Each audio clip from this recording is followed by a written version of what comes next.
Hello students, how are you? Everything fine? Let's continue once again with the way of discuss series. पिछले lecture में मैंने बच्चों को बताया कि एग्जैक्टली एक स्टेडी इंटरफेरेंस पैटर्न कैसे क्रिएट करते हैं, उसके लिए क्या क्या कंडीशंस की जरूरत होती है और सब कुछ वहाँ पे प्रॉपर्ली आपको मैंने एक्सप्लेन किया हुआ एक एक पॉइंट. होप आपको कुछ समझ में आया होगा. Sorry. So that was the Young's double slit experiment. आज के लेक्चर में मैं आपको ये बताने वाला हूं, हमने कंडीशंस तो इंप्लीमेंट कर दी कि कैसे what is steady interference pattern, क्या क्या कंडीशंस है. बट जो सबसे पहला सक्सेसफुल एक्सपेरिमेंटल वेरिफिकेशन हुआ था इस स्टेडी इंटरफेरेंस पैटर्न का, that was done by scientist Young and that experiment is known as Young's double slit experiment. आप हेडिंग देख सकते हो, जिसको ब्रीफ में कहीं कहीं टेक्स्ट बुक्स में ऐसा भी लिखा रहता है YDSE, Young's double slit experiment. तो इस वीडियो में, इस लेक्चर में मैं आपको ये बताने वाला हूँ कि एग्जैक्टली उन्होंने थियोरेटिकली ये यंग्स डबल स्लिट एक्सपेरिमेंट कैसे परफॉर्म किया और ऑन पेपर हम उस इंटरफेरेंस पैटर्न को कैसे क्रिएट करके देख सकते हैं. तो जैसे कि आपको सारी चीजें पता है, कुछ कंडीशन मैंने फटाफट एक्सप्लेन की थी, मैं फटाफट अभी वापस रिवाइज कर देता हूँ. Sources must be coherent, equally bright, narrow, same wavelength का, क्लोजली स्पेस्ड और सोर्स और स्क्रीन के बीच का डिस्टेंस मैक्सिमम होना चाहिए. अगर ये सारी कुछ कंडीशन आप फुलफिल कर लेते हैं तो डेफिनेटली आपको एक क्लियर कट पैटर्न मिल जाएगा. अब देखो यंग्स डबल स्लिट एक्सपेरिमेंट है क्या एग्जैक्टली. यंग ने क्या किया, उन्होंने तीन बड़े बड़े स्क्रीन खड़े कर दिए पैरेलल टू ईच अदर. ये पहला स्क्रीन, ये दूसरा स्क्रीन. पहले और दूसरे स्क्रीन के बीच में स्पेस बहुत कम था. फिर third was kept at large distance. उन्होंने क्या किया, फिर फर्स्ट स्क्रीन के सेंटर में एक बहुत ही नैरो सा ओपनिंग क्रिएट कर दिया जिसके थ्रू लाइट जा सके. फिर यहां से इक्वल डिस्टेंट दो पॉइंट चूज किए उन्होंने सेकेंड स्क्रीन पे और वहां पे दो स्मॉल ओपनिंग्स की. तो ये आपका पहला ओपनिंग, सेकेंड स्लिट में दो स्क्रीन में दो कटिंग किया उन्होंने, वो दोनों इक्वल डिस्टेंट थे यहां से. फिर ये थर्ड स्क्रीन जो आपका मेन स्क्रीन की तरह एक्ट करता है. लॉजिक क्या था इसमें, अगर मैं यहाँ पे एक सोर्स ऑफ लाइट रखूं तो ये क्या करेगा, लाइट एमिट करेगा. सपोज अगर ये लाइट कुछ इस तरह से एमिट करता है तो लाइट फॉल होगी पूरे स्क्रीन पे, but this screen are made up of an opaque material. तो लाइट तो क्रॉस होगी नहीं इनसे, लाइट सिर्फ कहां से निकलेगी, कटिंग के थ्रू. तो लाइट यहां से निकलेगी और कॉमन सेंस से जितनी भी लाइट वेव्स यहाँ पे पहुंचेगी सब सेम फेज में होगी. और जब लाइट यहाँ पे निकलेगी तो अगर ऑर्डिनरी लाइट है तो ये कुछ इस तरह से स्प्रेड होगी, तो ये स्प्रेड होगी कुछ यहाँ से, यहाँ से इस तरह से. अब आप देख सकते हो कि जब लाइट सेकंड स्क्रीन पे फॉल हो रही है तो which is also made up of an opaque material, तो लाइट सिर्फ यहाँ कटिंग से तो बाहर आएगी. और जब लाइट यहाँ से बाहर आएगी तो कुछ इस तरह से स्क्रीन पे फॉल होगी. ऑर्डिनरी लाइट है, ऑब्वियसली कुछ ऐसे स्प्रेड होगी. दिख रहा है आपको कुछ कॉमन एरिया, ये वो कॉमन एरिया है जहां पे लाइट वेव्स आपस में इंटरफेयर करेंगी और आपको स्क्रीन पे ऑल्टरनेट ब्राइट और डार्क बैंड्स बना के देंगी. बट अभी यहां कहां मुझे दिख रहा है, कहां पे ब्राइट बना कहां पे डार्क बना, ये एक इमेजिनरी आइडिया था. This was an imaginary idea. But alternate bright और डार्क बैंड्स को शो करने के लिए यंग ने क्या किया, स्ट्रेट लाइन का यूज नहीं किया. उन्होंने क्या किया, बोला देखो लाइट ट्रैवल करती है इस तरह से कुछ ट्रांसवर्स वेव के फॉर्म में, alternate crest trough crest trough crest trough. तो to represent this progressive crest trough उन्होंने क्या किया, कुछ ऐसा किया. सोर्स ऑफ लाइट क्रेस्ट को सॉलिड सेमी सर्कल से ड्रॉ किया, definitely it will be followed by trough, उसको डॉटेड सेमी सर्कल से यूज किया. फिर क्रेस्ट बनेगा आगे, फिर ट्रफ बनेगा, फिर क्रेस्ट बनेगा और फिर ट्रफ बनेगा. तो जो वेव्स का प्रोग्रेशन दिखाने के लिए उन्होंने ऐसा वेव जैसा स्ट्रक्चर नहीं बनाया. उन्होंने क्या किया, ऑल्टरनेट क्रेस्ट क्रेस्ट ट्रफ कुछ इस तरह का पैटर्न फॉलो किया. तो अब मैं एग्जैक्टली आपको बताता हूँ वो रियल डायग्राम जो है, आपको एग्जाम में कभी कभी आता है ड्रॉ नीट लेवल diagram of Young's double slit experiment, तो वो कैसे बनता है. Let's see here. ये जस्ट एक आइडिया था. अब आते हैं उसके एक्चुअल डायग्राम पे.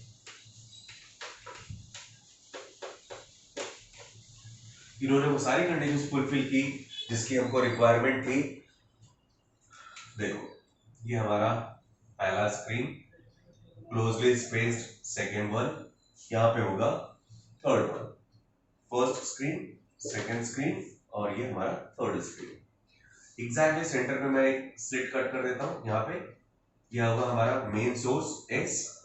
यहां से इक्वी डिस्टेंट पॉइंट्स पे मैं दो स्लिट कट करूंगा।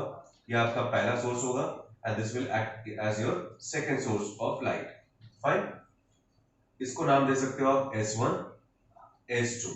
फाइन, तो ये S, ये S1 और ये S2। अब देखो मैंने यहाँ पे रखा एक ऑर्डिनरी सोर्स ऑफ लाइट। मान लो ये एक सोर्स ऑफ लाइट है जो इस तरह से लाइट एमिट करेगा। अब जब लाइट एमिट करेगा तो किस फॉर्म में ट्रेवल करेगी लाइट? ऑल्टरनेट, क्रेस्ट और ट्रफ के फॉर्म में। सपोज करो कि यहाँ से जब लाइट निकली तो पहली वेव जो निकली है वो क्रेस्ट के फॉर्म में निकली, तो उसको हम ऐसे इंडिकेट कर देते हैं, ये हो गया crest. Next will be followed by trough. तो ट्रफ के लिए क्या करना होगा आपको? यहाँ पे एक डॉटेड लाइन, इसको सेंटर कंसीडर करके एक कर्व बना दिया, ठीक है। अब लाइट यहाँ पे पहुंच चुकी है, पहले स्लिट को क्रॉस कर लिया इसने, किस फॉर्म में? क्रेस्ट के फॉर्म में। तो मान लो यहाँ पे लाइट निकली क्रेस्ट के फॉर्म में, तो ये मैंने इस तरह से सेमी सर्कल दिखा दिया। नेक्स्ट क्या आएगा? ट्रफ। ट्रफ सॉरी ट्रफ हो गया, क्रेस्ट आएगा, तो then solid semi circle. Next क्या बनेगा? वापस क्रेस्ट से के आगे ट्रफ, तो इसको हम डॉटेड से शो करते हैं। इसको क्रॉस नहीं करना है आपको क्योंकि ओपेक मटेरियल है। फिर नेक्स्ट क्या आएगा? इसके बाद वापस आएगा क्रेस्ट, दिस वे। अब आप देख रहे हो कि क्रेस्ट ट्रफ के फॉर्म में लाइट S1 और S2 दोनों स्लिट तक पहुंच चुकी है। अब यही लाइट फिर यहां से बाहर निकलेगी और यहां से बाहर निकलेगी। कॉमन सेंस है कि अगर यहां से दोनों पॉइंट्स इक्वी डिस्टेंट पे हैं तो डेफिनेटली दोनों यहां से यहां तक का पाथ और यहां से यहां तक का पाथ सेम होगा, मतलब पाथ डिफरेंस सेम होगा, और पाथ डिफरेंस सेम होगा तो ऑब्वियसली फेज डिफरेंस भी सेम होगा। इन शॉर्ट S1 और S2 दोनों सेम फेज में होंगे। S1 S2 अगर दोनों सेम फेज में है तो इसका मतलब they are coherent, isn't it? ये कंडीशन थी ना। फिर उसके बाद क्या? They should be of same wavelength. Obviously S1 S2 दोनों एक ही लाइट के पार्ट है तो सेम ही वेवलेंथ होगा। दोनों एक ही लाइट के पार्ट है तो दोनों के एम्पलीट्यूड भी सेम ही होंगे। Wavelength same, amplitude same, coherent हो गए। हमने स्लिट एकदम नैरो रखी है तो सोर्सेज आर आल्सो नैरो, तो सारी कंडीशन तो फुलफिल हो रही है ना। और अगर ये प्लेन पोलराइज्ड लाइट है मान लो, तो जो प्लेन ऑफ पोलराइजेशन का होगा वही प्लेन ऑफ पोलराइजेशन का भी होगा। तो सारी कंडीशन ऑलमोस्ट फुलफिल हो रही है। They are very very closely spaced, तो डिस्टेंस भी कम है, स्क्रीन और डिस्टेंस का सोर्स के बीच का डिस्टेंस भी मैक्सिमम है, सब कुछ मिल रहा है, तो ऑब्वियसली हमको मिलना ही चाहिए स्टडी इंटरफेरेंस पैटर्न। अब आगे देखो, अब इसके आगे वाला जो पार्ट है वो ज्यादा इंपॉर्टेंट है। यहाँ पे हमने सेपरेशन कम ज्यादा कर भी दिया ना, ये ऑल्टरनेट क्रेस्ट और ट्रफ का तो कोई फर्क नहीं पड़ेगा, लेकिन इसके आगे जो आपका सेपरेशन है क्रेस्ट और ट्रफ का वो प्रॉपर और यूनिफॉर्म होना चाहिए। मान लो जैसे कि अब यहाँ लाइट पहुंची है S1 पे, वो क्रेस्ट के फॉर्म में बाहर निकली, तो आपको क्या करना है? आपके नोटबुक के लिए एक एक सेंटीमीटर का इंक्रीज बहुत इनफ रहेगा। मान लो अब यहाँ पे कंपास की जरूरत पड़ेगी आपको, राउंडर की बोल सकते हो, और यहाँ से मैंने 1 सेंटीमीटर का आपके नोटबुक के हिसाब से एक सर्टेन रेडियस लिया और उसका एक सेमी सर्कल प्लॉट किया। Crest without disturbing that rounder, आपको S2 को सेंटर कंसीडर करके उतने ही रेडियस का इसका भी क्रेस्ट बनाना है। देन ऑब्वियसली क्यों? क्योंकि दोनों सेम फेज में। अब क्या करो, अब जो भी आपने डिस्टेंस लिया 1 सेंटीमीटर, अब 2 सेंटीमीटर कर दो, उसका डबल, एग्जैक्टली डबल करो, और फिर एक ट्रफ बनाओ। विदाउट डिस्टर्बिंग द पॉइंटर आप उतने ही रेडियस का दूसरे का भी बनाओगे। क्रेस्ट क्रेस्ट हो गए, दोनों के ट्रफ ट्रफ हो गए। फिर ऑब्वियसली ये दोनों के जितना इंक्रीज अप किया था एग्जैक्टली उतना ही इक्वल इंक्रीज करके फिर रेडियस इंक्रीज करो और फिर मिलेगा आपको एक क्रेस्ट। ऑब्वियसली फिर इसके बाहर भी क्रेस्ट ही होगा। Next followed by again trough, तो इक्वल राइज करो इसको, सेम राइज यहां पे भी होगा।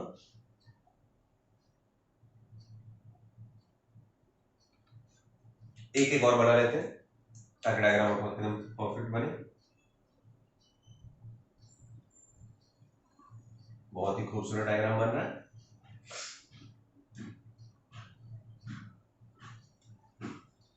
देखो इतना काफी है।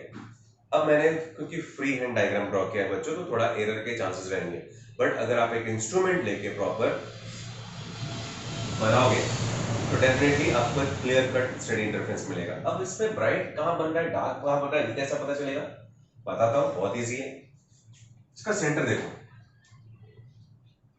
ये पहला पॉइंट सेंटर से स्टार्ट करते हैं, S1 S2 के सेंटर से, ये वो पॉइंट देखो, इस पे जरा फोकस करो। ये क्या है? दोनों ब्लू लाइन का इंटरसेक्शन मतलब दो क्रेस्ट मिल रहे हैं, सॉरी ट्रफ मिल रहा है आपस में, उसके ठीक सामने फिर देखो crest crest trough trough crest crest, ये थोड़ा सा ट्रैक से बाहर चले गया है, बट ऑन एन एवरेज अगर मैं तीनों को कनेक्ट कर दूं तो ट्रफ ट्रफ क्या बनता है, bright band, crest crest bright band, trough trough bright band. ये सारे पॉइंट्स जो है आपको मिलके देंगे एक ब्राइट बैंड का कंपोजिशन, और ये जहां पे भी फॉल होता है स्क्रीन पे ये होगा आपका ब्राइट बैंड, क्योंकि ये स्क्रीन का एग्जैक्टली सेंटर होता है, तो इसको बोलते हैं central bright band. This is called central bright band. अब अगर ये ब्राइट है तो कंडीशन हमारी कि ऊपर और नीचे क्या होना चाहिए, dark dark. Let's see here, इसके ऊपर का पॉइंट देखो सेंटर से, ये पॉइंट क्या दिख रहा है आपको, ब्लैक एंड ब्लू का कॉम्बिनेशन, मतलब crest trough crest trough crest trough crest tough, ये सारे कॉम्बिनेशंस ब्लैक ब्लू के कॉम्बिनेशंस हैं, तो ये सब मतलब अपोजिट फेज में वाले हो गए, और अपोजिट फेज में मिलेंगे तो क्या बनता है हमेशा, डार्क बैंड, ये बना आपका डार्क बैंड। सिमिलरली नीचे की तरफ देखो, एग्जैक्टली उसके नीचे क्रेस्ट टफ का कॉम्बिनेशन, ये सब के सब पॉइंट्स को अगर कनेक्ट करोगे तो ये वापस यहाँ पे डार्क बैंड ही मिलेगा। अब आप देख सकते हो ब्राइट मिला, ऊपर डार्क नीचे डार्क, अगर आप वापस ऊपर जाओगे तो फिर ब्राइट का ही मिलेगा, यहाँ पे नीचे आओगे तो फिर ब्राइट मिलेगा। आप देख सकते हो यहाँ पे, ये देखो crest crest trough trough crest crest, obviously bright band का कॉम्बिनेशन है, यहाँ पे मिला आपको ब्राइट बैंड। नीचे की तरफ आओगे तो भी वैसा ही है, here you can see crest crest का कॉम्बिनेशन है, फिर थोड़ा यहाँ पे क्योंकि इरेगुलरिटीज आ गई हैं तो, बट अगर आपने प्रॉपर मेजर करके बनाया होता तो आपको यहाँ पे भी डेफिनेटली ब्राइट बैंड का कॉम्बिनेशन मिलता, ये कुछ ऐसा बनता। ठीक है, इसके लिए इस डायग्राम के परफेक्ट होने के लिए चाहिए आपको proper geometrical instruments, rounder proper measurement करके अगर रेडियस इंक्रीज करोगे तो आपको इस तरह से alternate bright और dark bands मिलेंगे। And this was the first successful experiment that is to show clear steady interference pattern। अब नंबरिंग की बात करें तो सेंट्रल ब्राइट बैंड को हम नंबर दे देते हैं 0, इसके बाद ये आता है हमारा फर्स्ट डार्क, ये होगा फर्स्ट ब्राइट, फिर second dark second bright, third dark third bright, उसी तरह से नीचे की तरफ 0 के बाद वापस वही नंबरिंग स्टार्ट होती है, फर्स्ट डार्क फर्स्ट ब्राइट, फिर नीचे आओगे तो second dark second bright, third dark third bright.